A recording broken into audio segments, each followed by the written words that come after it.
because for me, are you new here? Is this your first time? No, Okay. How long have you been? since end of August. What's your name? Kita. Kita. Okay, and you passed your exam. Yes, Okay, I did. awesome. All right. So usually I do the ops, but awesome. So for me personally, I don't know why I thought life insurance was taboo. I just didn't. I don't know. I thought like people don't like talking about death. They don't like talking about insurance. I had conceptions of insurance about whole life, overpaying for insurance. So I just, and this was in my own mind. And then when I started getting into it, I started hearing my trainer. And then, you guys know, after 9 months in being in the company, I delivered a claim for somebody that I didn't, I went and it was, I was field training an 18-year-old kid, and it was his friend's mom, and she died, unexpectedly. She got leukemia and then died just in a couple months. And then when I delivered the claim, and that changed my whole perspective on the business. And then I said, man, I'm protecting a family. And then, but even though I had this change in belief, I still couldn't do it properly. But when I learned how to ask questions, that's when things really changed for me. All right. So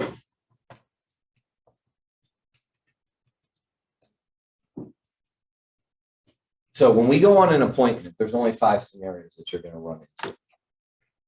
Okay. One, they're not making life insurance a priority, right? Or typically they don't have any life insurance.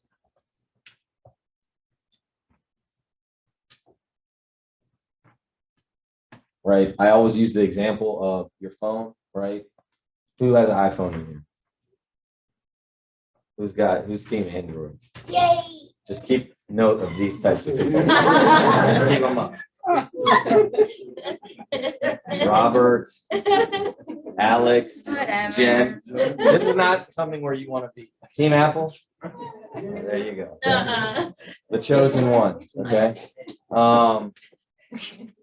When someone texts me and I get that green text, I want to break it. So annoying. What is this? Can't tell if So, right, if you have kids and they've broken a device, you always get Apple Care, right? Because, like I bought my wife a really nice laptop. I don't know what it was, like $1,300. My son closed it with a pen in there on the and it cracked the screen. Line going through it. I went to go fix it. It was brand new. Like when I say brand new, like within a year. And I go to, they're like, yeah, to fix the screen, it's $500. I was like, I paid $1,300. I got to pay $500 just to fix the line. Like, yeah. I was like, can I buy a used one? They're like, yeah, probably. It's probably even better if you buy a refurbished one. And I was like, why did I pay the $11 a month for the Apple Care? Never make that mistake again. That's your phone. That's a television.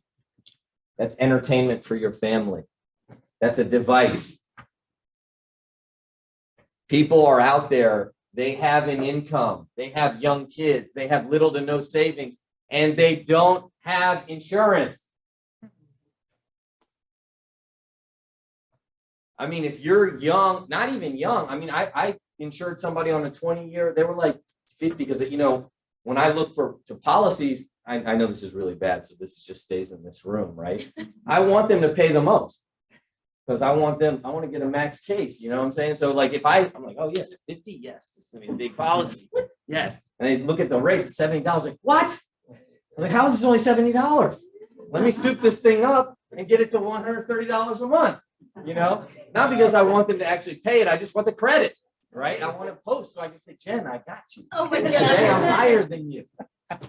Right? But the rates are good. They're $70. I'm like, hey, you got a 20-year, $500,000, $70. What's $70, man? What is that? Nothing. Right? I mean, it's an Uber Eats. What is it? One? Right? One dish? One Uber Eats? Right? Yeah, exactly. One delivery fee? Yeah. It's nothing.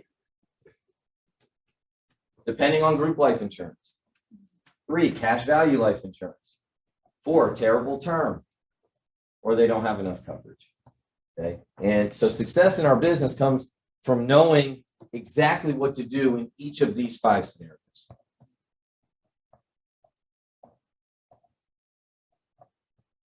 Now I'm going to go through, a few of them, and I'm going to go through questions. Now we have an incredible presentation, right? And we have so much stuff on our YouTube channel. People role playing, people going through it, people going on the slides, every question throughout there. And one thing about our business, right, that I love and I learned because I had a really good trainer. My trainer was an incredible closer. He was so good at just turning the client from indifferent, not interested, whatever it is, to committed, interested, financially committed to a client. And I went on a lot of training appointments and I would watch him over and over and over. And then I'd go to Saturday training and study. And I'd realize he didn't talk a lot. He asked a lot of questions, and he asked really great questions, really great questions. And so these are just some questions. Some of them are in the presentation. Some of them are not. Some of them are just things that I, when you're having conversations during the presentation, like I said, this is not a presentation training where we're going through exactly the order. These are just general questions that you might have. Okay. But it also gives you a concept because not every appointment is the same, right? Everybody's a little bit different. Now they're the same, but they're different. And so sometimes you have to go and get the answer in a roundabout way. Right, so Keita, right now I'll role play with you.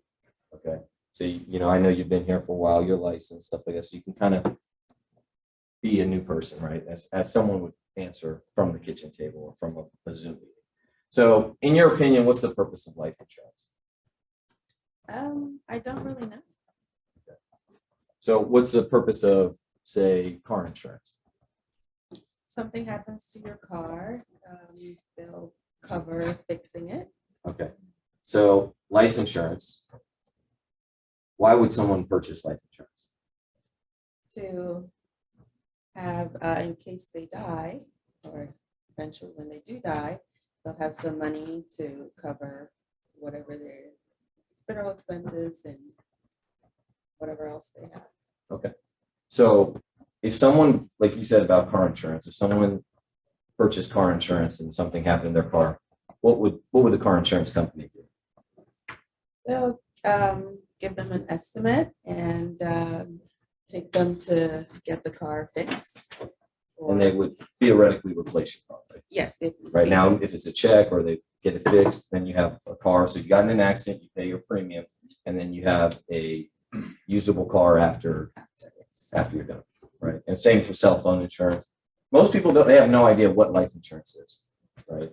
So life insurance does not bring you back from dying, right? You can't do that. But if you have, I don't know your situation. Let's say you have kids or Yes. I okay, how old? have an 11-year-old and a 1.5-year-old. Oh, Lord. Great. So if something happened to you, you want your family standard of living to be okay, right? Absolutely. And so they would need money, Yes, they will. right? Because you worked hard to get to where you are. Yes. And so life insurance would replace your income. Your family depends on your income. Would you Yes. agree with that? And how much of that income do you think they depend on? All of it. All of it. So 100% of it.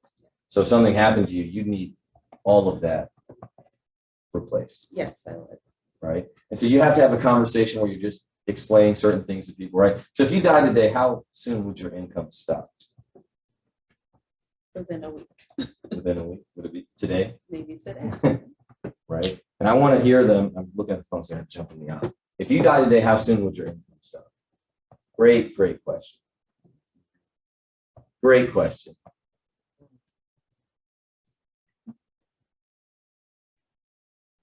Some of them try to string it along a week, 2 weeks. No, I'm serious. A week. And which of your family's bills would stop? All of them. Huh? All of them would stop? So if you died, your family's bills stop? Well, no, they don't stop. Wait a minute, right? Go ahead. They don't stop, but the money for them stops. So the bills actually keep coming, Yes. but there's nothing to pay the bills. No. And what exactly would happen to your family if you died today and your income stopped, but none of your bills stop. Fall into debt, What else? lose our home, lose our car. So your family might be homeless. Right? See, I don't, when they say like they lose their home, that's a nice way of saying it to me. Like I'll say something like, you know, depending on how, I don't want to say agreeable, but how much I need to press the issue, I'll say, you know, in the wintertime, if something happens and there's no money for the electricity, what happened, right? I want them to think about these things. I want them to just feel a little bit. That's why you have to be really good at elaborating on what will happen. Not they'll struggle. Right? They'll lose their home. No, so they could be homeless. Right? Different word than lose their home. And if you were to die today, would you want your family to live better or the same or worse? Better. Better. Who is your life insurance with? No, from her. Yeah. But before, Before I had. right? Okay, if they have a policy, what do you like about your current policy? Is it the savings? And always remember this too. This is a tip, right? If they have a policy, say great. I always say that because I want to disarm them. I don't want them to immediately have to defend their policy. Great. It's small, you got a policy. Fantastic. I'm glad you have something in place. I want them to feel very confident talking about it. I want them to feel very excited. I have a policy. Great. I did the right. And if they have a policy, it is great for you because they understand insurance. They're paying. They did a medical exam. They sought out insurance. Someone sold them. They went through some sort of process to obtain a policy for their family, and they're paying out of pocket. That's an incredible thing.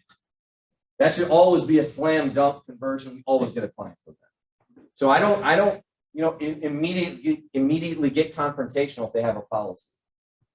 I want them to feel, oh, great, okay, you got a policy, great, awesome, fantastic. Who do you have it with? And I want them feeling, you know, kind of proud. I have a policy. Here's my company. It's with Northwestern Mutual. This is why I got it. Why do you like it? Akita, we find that everyone greatly benefits by allowing us to evaluate their existing insurance program. Our promise,